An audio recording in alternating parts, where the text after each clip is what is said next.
They didn't just close the door on her, they locked it, sealed it, and erased her name from the velvet list like she never existed. It was 3:41 p.m. on February 7th, 2026. North Rodeo Drive shimmered under that polished Beverly Hills sun, the kind that makes every storefront look like a filtered fantasy. And then she arrived. Meghan Markle, ivory cape coat, oversized sunglasses, chin lifted with that familiar camera-ready certainty. She wasn't expecting resistance, she was expecting reverence. The discreet glide through Chanel's double C doors, the private suite, the whispered deference. Instead, 2 security guards, still, silent, immovable. No manager scrambling, no flustered associate apologizing. No hush this way, ma'am. Just a line delivered like a verdict. We've been instructed not to accommodate you, not accommodate. For a woman who once floated through couture houses as fashion's newest humanitarian muse, that word hit like a public execution. And here's the part no one can ignore. This wasn't a mix-up. It wasn't an overzealous employee. It was deliberate, global, final. Weeks earlier, at Chanel's Rue Cambon headquarters in Paris, a decision had been made. A rare one. An internal protocol insiders whisper about like it's nuclear. Reach rate definitive. Final withdrawal. A name removed not just from guest lists, but from the ecosystem itself. And when Chanel erases you, it doesn't shout. It goes quiet. Witnesses say Meghan froze for a split second. Phone mid-text. Sunglasses hiding the eyes, but not the tension. Then the unraveling began. She paced. She dialed. She gestured toward those doors like they had personally betrayed her. They'll be fired. I swear they'll be fired. Prince Harry arrived within 20 minutes. Hood up, jaw tight.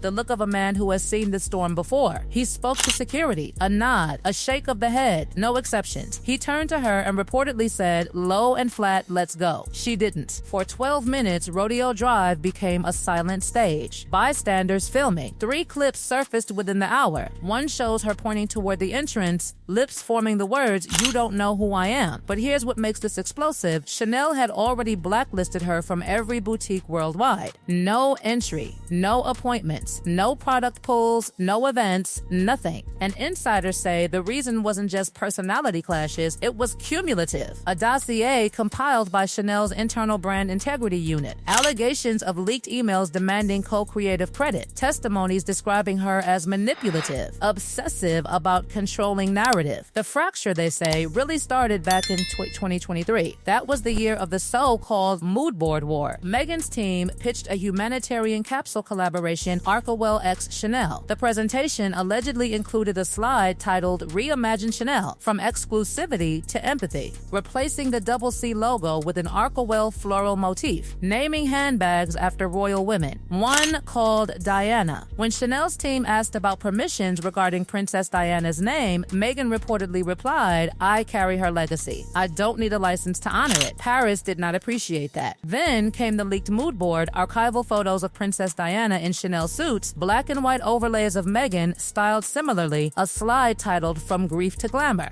Inside Chanel's legal office, that triggered an ethics alert. According to sources, the issue wasn't just aesthetics. It was the implication that Chanel's heritage was a tool for someone else's personal narrative rewrite. Communications were cut. A no engagement order went out. The project died quietly. But resentment doesn't die quietly. By late 2024, she was reportedly dropping Chanel references from interviews, switching to Valentino. Carolina Herrera, self-portrait. Yet insiders say she still asked, does it feel Parisian enough to prove a point? It was personal. And when she allegedly visited a Chanel atelier in Paris in December 2024, things worsened. She introduced herself as a creative partner, asked to see sketches from the Mentiers 2025 line, suggested renaming trims after herself, and questioned how much control Karl Lagerfeld once had, implying she deserved similar influence. The mood turned glacial. A private meeting followed between Bruno Pavlovsky and then creative director Virginie Viard. Internally, she was labeled tactically uninsurable. By February 1st, 2026, an internal memo in Chanel's Americas division reportedly listed her as Tier 1 non-engaged persona. Do not engage. Do not escalate. Hold the line. So when she stepped up to those doors on Rodeo Drive, the outcome was already sealed. What's even more chilling is what happened after. That night, an internal Chanel message circulated globally referred to standard client protocols. Do not comment externally. Position unchanged. Other houses were watching. Dior, Givenchy, Balenciaga. Quiet confirmations. Rechecking access tiers. In luxury code, that means, is she still welcome? Suddenly, she wasn't just facing one closed door. She was facing an industry closing ranks. And when she pivoted to legal threats exploring claims of discrimination and reputational harm, experts dismissed it. It's not discrimination, it's discretion. The lawsuit strategy was shelved. Then came the curated leak. Emails sent to media outlets framing the exclusion as systemic bias against women of color in luxury spaces. Only one outlet ran a sympathetic piece. The rest declined. Insiders say the momentum she hoped for never materialized. Instead of sympathy, there was fatigue. She doesn't move the product, one strategist bluntly wrote, she moves headlines. And then the most brutal blow, a private email from Chanel's fashion president surfaced online. There are moments when silence protects the house more than response. This is one. Silence, not outrage, not drama, silence. That's the thing about Chanel. It doesn't fight publicly. It erases. Within days, podcast invitations dried up. Fashion Week invites vanished. PR teams quietly added her name to do not book spreadsheets.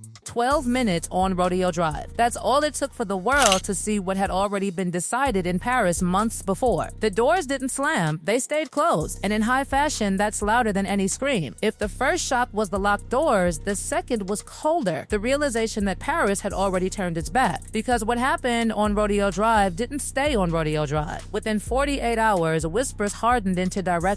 Behind gilded doors on Rue de Faubourg Saint-Honor and inside glass towers overlooking Place Vendôme, names were being quietly struck from lists. And one name, once considered a fashion asset, was suddenly classified as risk. On February 9, 2026, a private roundtable reportedly took place among representatives tied to LVMH, Kering, Chanel, Hermes, and Celine. No press, no statement, no official minutes. But a leaked summary revealed the essence. Remove Meghan Markle from guest lists, showroom access, press kit distributions, influencer collaborations. PR contamination risk, not scandal, not outrage. Risk. Dior, once rumored to be circling her for an ambassador role, issued a quiet directive. Refrain from sending garments or engaging her talent managers. Givenchy, the house behind her 2018 wedding gown, pivoted toward emerging voices. Balmain scrapped a planned digital feminism interview days before recording. One executive reportedly said it best, every conversation becomes about her, not the clothes. That's the unforgivable sin in couture. Fashion is supposed to orbit legacy, not ego. And the freeze wasn't just French. Stylists began reporting an eerie pattern. Mention her name to a brand, pause, silence, redirect. Paris Fashion Week's provisional invite list for March 2026 surfaced. Her name was nowhere. For someone who once sat front row beside Anna Wintour, that absence screamed. Inside Montecito, the mood reportedly shifted from outrage to strategy. Within 24 hours of the Chanel standoff, her attorney convened a high-level call to explore possible legal action, tortious interference, discrimination under California's Unruh Civil Rights Act, emotional distress. The internal codename, Project Salvage.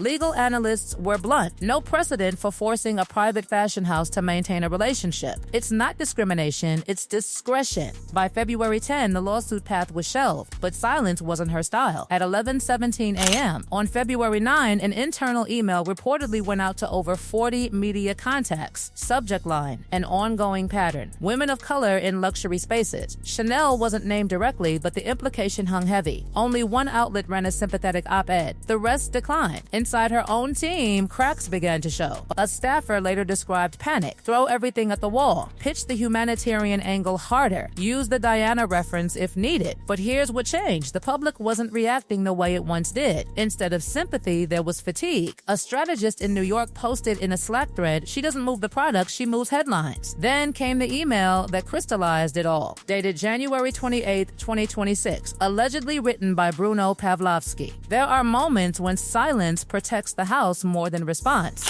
This is one. We cannot be expected to absorb chaos for the sake of celebrity. Strategic, not emotional. That line echoed across the industry like gospel. Within days, Netflix executives reportedly re-evaluated a planned documentary project centered on royal legacy through fashion. Dead in the water. Spotify shelved exploratory talks indefinitely. The Chanel incident didn't just bruise a relationship. It triggered a reassessment of her entire public capital. And then the social orbit began shrinking. Montecito neighbors described fewer visitors, calls unanswered, invitations slowing. In Canada, private polling reportedly showed favorability among women aged 25-45 dropping sharply. She talks about empowerment but moves with entitlement, one analyst observed. The most delicate twist? Prince Harry. Sources within royal circles suggest he quietly explored the possibility of a soft institutional reintegration, not as a senior working royal, but through non-public charity roles. The condition relayed through intermediaries, Meghan must not be involved. There is no path back for both. The Chanel moment, insiders say, rattled him. He saw what happens when the world stops pretending. And at the center of this storm lies a brutal reality. In luxury fashion, access is oxygen. Without it, even the wealthiest public figure suffocates culturally. Her foundation reportedly saw donor fatigue. Her lifestyle brand stalled in production limbo. 9 consecutive fashion collaboration refusals led her team to quietly stop pitching. Meanwhile, former allies remained publicly silent. No rallying statements, no coordinated defense, just distance. And then came the image that sealed the symbolism. Editors and stylists quietly circulated a photograph of Chanel's boutique on Rue Cambon. Calm fade, gleaming windows, doors closed, a small placard visible behind the glass, entree-sor invitation, entrance by invitation only. That's the final cruelty of this story. There was no shouting press conference, no explosive rebuttal, no dramatic reconciliation, just a velvet rope, a line delivered without emotion, and an industry that closed ranks with surgical precision. 12 minutes on Rodeo Drive were only the visible tip of a decision made in Paris months earlier. In fashion, doors don't slam for drama. They stay closed for legacy.